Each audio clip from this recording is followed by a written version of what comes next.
told you there was a cloth that doesn't rip easily and can handle sun, rain, and wind.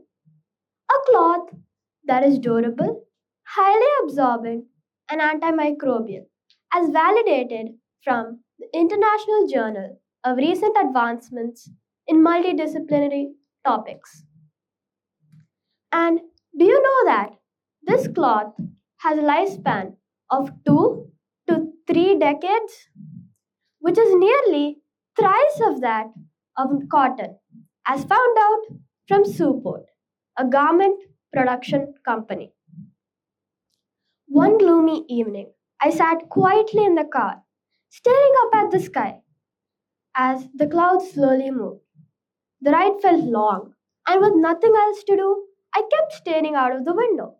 That's when something caught my eye. On the other side of the road, I could see a group of people huddled up together, trying to stay warm under thin blankets. It was raining, and they were completely soaked. When I saw them shiver, my heart immediately sank. Many people moved by, and I didn't open the car's door and got out. Instead, even though there were many people around, everyone chose to stay quiet as if it was nothing.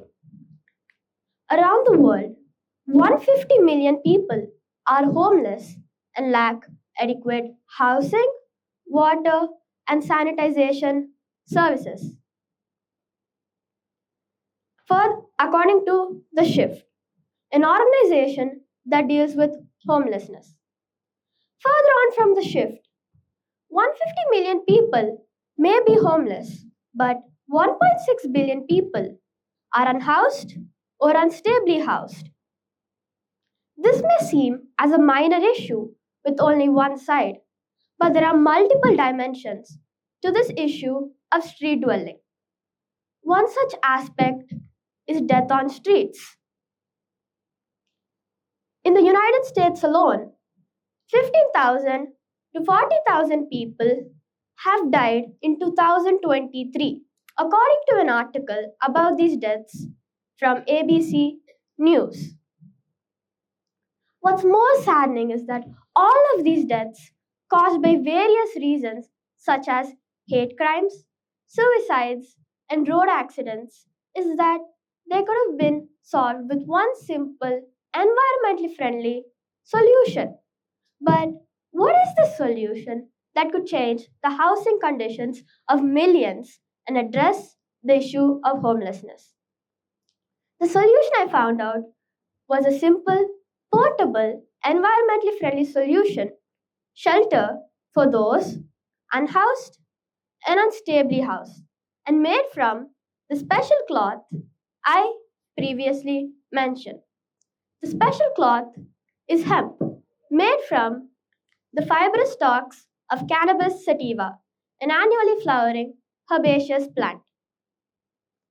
And hemp has many special characteristics, including high tensile strength, insulation, abrasion resistance, and defenses against mold, mildew, and even UV radiation.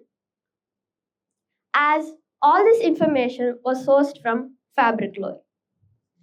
Hemp is a natural product that requires less water and resources compared to other plant based textiles and produces more fiber per acre than cotton, as found out from Hemp Traders, a company dedicated to hemp and its products.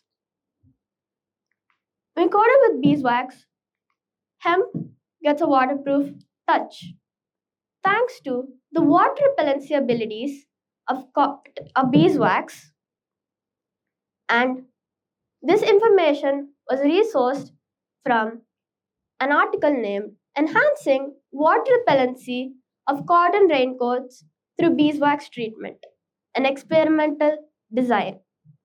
For 10 poles stronger than normal aluminum, treated and engineered bamboo is used. The reason behind bamboo being used here isn't that bamboo is just environmentally friendly. It's that bamboo has a high tensile strength comparable to steel and is extremely flexible. As found out from an article named Tensile Strength and Punch Shear Strength of Bamboo Woven Polyester Composite. This shelter is easier to carry than a sleeping bag thanks to the lightness of hemp and bamboo. This isn't just a temporary shelter, it provides the necessary, something which the endless sky cannot provide. And so I ask you this: what if we didn't need bricks to offer comfort, but care to offer dignity? Wouldn't that change how we build, and how we all belong? Thank you.